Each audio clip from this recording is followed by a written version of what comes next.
Friends, इसी पिछली कक्षा में हम लोग संज्ञा के बारे में पढ़े थे। आज के क्लास में हम लोग इम्पॉर्टेंट टॉपिक सर्वनाम के बारे में पढ़ेंगे। तो आप लोग वीडियो की एंड तक बने रहिए और सब्सक्राइब करना ना भूलें। तो चलिए वीडियो को स्टार्ट करते हैं। पहला क्वेश्चन है हमारा कि सर्वनाम किसे कहते हैं। आप जैसा कि जानते हैं, एक से लेके यानी कक्षा 1 से लेके आप कोई भी एग्जाम को उठा के देख लीजिए, सर्वनाम एक ऐसा टॉपिक है जो हर एक एग्जाम में पूछता है। तो चलिए हम लोग देखते हैं सर्वनाम क्या होता है। यहाँ क्वेश्चन है कि सर्वनाम किसे कहते हैं। इसका डिफिनीशन जो होता है, परिभाषा, संज्ञा के स्थान पे जो शब्द प्रयोग होता है उसे हम लोग सर्वनाम कहते हैं। संज्ञा के स्थान पे प्रयोग होने से मतलब हमारा क्या है। तो जैसे हम लोग समझ सकते हैं कि मोहन एक लड़का है, और यहाँ पे मोहन एक क्या है, संज्ञा है। संज्ञा तो इसे पिछली कक्षा में जैसा कि हम लोग पढ़े हुए थे कि संज्ञा जो होता है वो किसी का नाम होता है, चाहे वो कोई व्यक्ति वस्तु का नाम हो या किसी जानवर का स्थान का नाम हो। तो इसके जगह पे अगर हम प्रयोग कर दिए कि वह एक लड़का है, तो यहाँ पे जो हम शब्द संज्ञा के बदले जो शब्द हम प्रयोग किए हैं वह ये क्या है, तो ये सर्वनाम है। चलिए अब हम लोग ये तो समझ गए हैं कि सर्वनाम क्या होता है। तो आप लोग सिंपल सी भाषा में इसे याद रखिए कि संज्ञा के स्थान पे जो शब्द हम प्रयोग करते हैं उसे हम लोग सर्वनाम कहते हैं। जैसे उदाहरण पे मैं, हम, तुम, आप, वे या वो कह सकते हैं, यह, वह, ये सब है सर्वनाम है। अब आगे है हम लोग ये जानेंगे कि सर्वनाम के कितने भेद होते हैं। तो यहाँ पे जैसा कि लिखा हुआ है, सर्वनाम 6 प्रकार के होते हैं। पहला प्रकार जो इसका होता है वो होता है पुरुषवाचक सर्वनाम, दूसरा होता है निश्चयवाचक सर्वनाम, तीसरा होता है अनिश्चयवाचक सर्वनाम, चौथा होता है संबंधवाचक सर्वनाम, पांचवा होता है निजवाचक सर्वनाम, और छठा जो हमारा सर्वनाम होता है वो होता है प्रश्नवाचक सर्वनाम। अब हम लोग जानेंगे कि पुरुषवाचक सर्वनाम किसे कहते हैं। पुरुषवाचक सर्वनाम हम यहाँ पे डिफिनीशन जैसा कि लिखे हुए हैं, आप देख सकते हैं कि जो सर्वनाम बोलने वाला, सुनने वाले और अन्य पुरुष के लिए प्रयुक्त होता है उसे हम पुरुषवाचक सर्वनाम कहते हैं। जैसे कि मैं, तुम, हम, यह, वह या कोई भी व्यक्ति का नाम हो सकता है। पुरुषवाचक सर्वनाम जो होते हैं वो 3 प्रकार के होते हैं। पहला जो होता है वो होता है प्रथम पुरुष, दूसरा जो होता है वो होता है मध्यम पुरुष, और तीसरा जो होता है अन्य पुरुष। तो हम लोग जानते हैं कि प्रथम पुरुष किसे कहते हैं। प्रथम पुरुष बोलने वाले को प्रथम पुरुष कहते हैं। बोलने वाला मतलब जैसे कि मैं अभी बोल रही हूँ तो ये क्या हुआ, ये प्रथम पुरुष हुआ, और मेरी बातों को आप सुन रहे हैं तो ये क्या है, तो ये मध्यम पुरुष है। अब प्रथम पुरुष जो है तो हम आपको बताए हैं कि बोलने वाले को हम प्रथम पुरुष कहते हैं। मतलब कि इसमें कौन कौन आएगा, तो एक आएगा मैं यानी कि बोल रही हूँ, और आएगा हम। ये मैं और हम जो है ये प्रथम पुरुष है। अगला है मध्यम पुरुष, आपको बताया है कि सुनने वाले को मध्यम पुरुष कहते हैं। इसमें आता है तुम। तुम जो है वो यहाँ पे लिखा हुआ है, तुम जो है वो मध्यम पुरुष है। अगला जो हमारा सर्वनाम है वो है अन्य पुरुष। अन्य पुरुष किसे कहते हैं, तो लिखा है जिनके बारे में चर्चा की जाती है उसे हम अन्य पुरुष कहते हैं। जैसे यह, वह, ये, वे, कोई, नाम। मतलब ये कि अन्य पुरुष कहने का अर्थ ये है कि जिनके बारे में चर्चा की जाती है। जैसे कि मैं बोल रही हूँ, आप मेरी बातों को सुन रहे हैं। अब मैं जो बोल रही हूँ और आप सुन रहे हैं, इस बीच में कोई टॉपिक की चर्चा तो की जा रही होगी कि हम लोग किस टॉपिक पे बात कर रहे हैं। वो जो टॉपिक होता है जिसपे हम लोग बात करते हैं, चर्चा करते हैं, वही होता है अन्य पुरुष। और इसका जो उदाहरण है वो क्या है, यह, वह, ये, वे, कोई, नाम। ये सब क्या है, कोई नाम। जैसे कि यहाँ पे मोहन आ गया, सोहन आ गया, गीता आ गया, ये सब जो है ये सब क्या है, अन्य पुरुष है। अब सर्वनाम के जो अगला भेद है वो है निश्चयवाचक सर्वनाम। निश्चयवाचक सर्वनाम किसे कहते हैं। निश्चयवाचक सर्वनाम जो होता है जिस सर्वनाम से किसी व्यक्ति वस्तु का निश्चित होने का बोध होता है उसे हम निश्चयवाचक सर्वनाम कहते हैं। अब निश्चित होने का मतलब क्या है?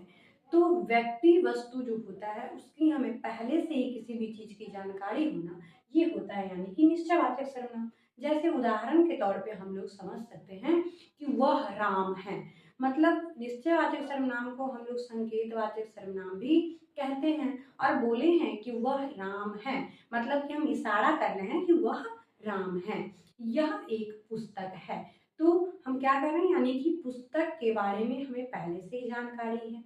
यह एक कलम है, यानी कि कलम के बारे में हम लोगों को पहले से ही जानकारी है।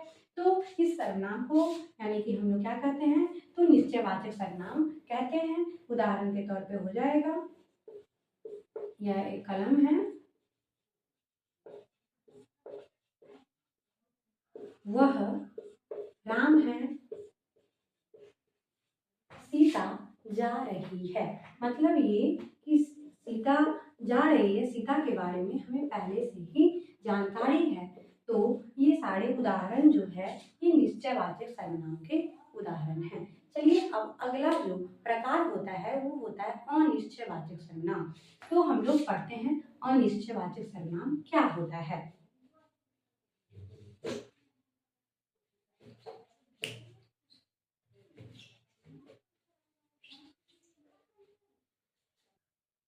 अनिश्चयवाचक सर्वनाम, अनिश्चयवाचक सर्वनाम किसे कहते हैं इसके बारे में हम लोग जानेंगे।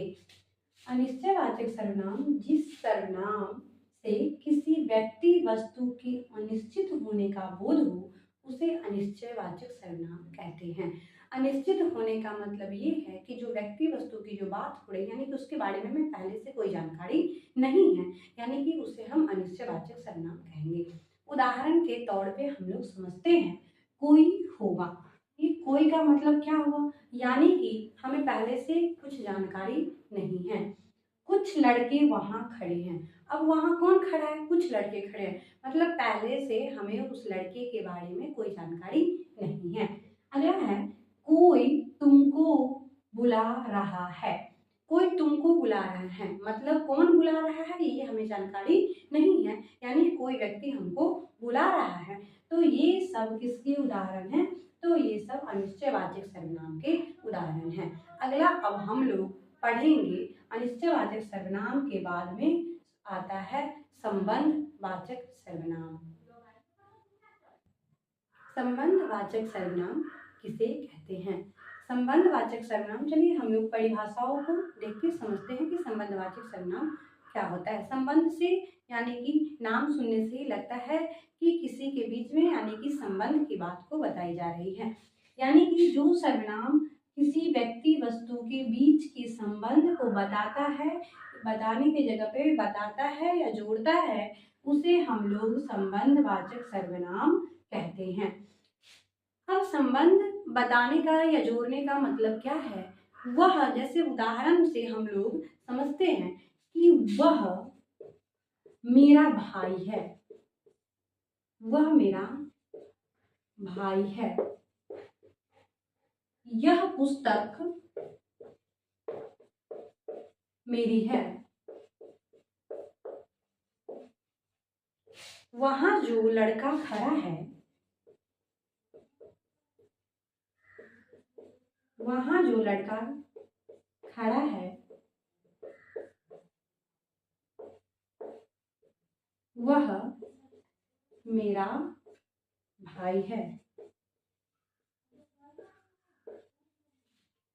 अब यहाँ पे ये जितने सारे उदाहरण को आप देख रहे हैं, ये सारे उदाहरण में आप देखिएगा कि एक दूसरे से संबंध को बताता है, यानी कि जोड़ने का काम को किया जा रहा है। जैसे वह मेरा भाई है, मतलब कि उस लड़के के साथ में संबंध को जोड़ा जा रहा है कि वह मेरा भाई है। अगला है वह पुस्तक मेरी है, यानी कि बताया जा रहा है कि वो पुस्तक जो है वह मेरी है। वहां जो लड़का खड़ा है वह मेरा भाई है। अब वहां जो लड़का खड़ा है उसके साथ क्या बताया जा रहा है, संबंध बताया जा रहा है, यानी कि ये सारे उदाहरण जो है वो संबंधवाचक सर्वनाम के उदाहरण हैं। अगला जो सर्वनाम है वो है निजवाचक सर्वनाम। निजवाचक सर्वनाम क्या होता है? चलिए हम लोग परिभाषाओं को पढ़ते हैं और समझते हैं कि निजवाचक सर्वनाम होता क्या है। जिस सर्वनाम से स्वयं निज खुद का बोध होता है उसे निजवाचक सर्वनाम कहते हैं। स्वयं निज का मतलब क्या होता है? निज का मतलब होता है अपना, यानी कि स्वयं निज खुद यानी कि अपना का बोध होता है उसे हम लोग क्या कहते हैं? निजवाचक सर्वनाम कहते हैं। उदाहरण के तौर पे हम लोग सोच समझते हैं कि मैं स्वयं खाना बनाती हूँ। इसमें जो स्वयं है वो कौन सा सर्वनाम है? ये है निजवाचक सर्वनाम है। मैं खुद अपना काम करती हूँ, ये क्या है? निजवाचक सर्वनाम है। अगला जो सर्वनाम है वो है प्रश्नवाचक सर्वनाम। प्रश्नवाचक सर्वनाम क्या होता है? चलिए देखते हैं हम लोग। जिस सर्वनाम से प्रश्न पूछने का बोध हो उसे हम प्रश्नवाचक सर्वनाम कहते हैं। प्रश्न पूछने का मतलब क्या होता है? प्रश्न पूछना यानी कि उदाहरण के तौर पे हम समझ सकते हैं कि वह लड़का कौन है, यानी कि आप किसी व्यक्ति से पूछ रहे हैं कि वह लड़का कौन है। अगला है तुम क्या पढ़ रहे हो। आप किसी व्यक्ति से पूछ रहे हैं कि वो क्या पढ़ रहा है, यानी कि आप प्रश्न पूछते हैं।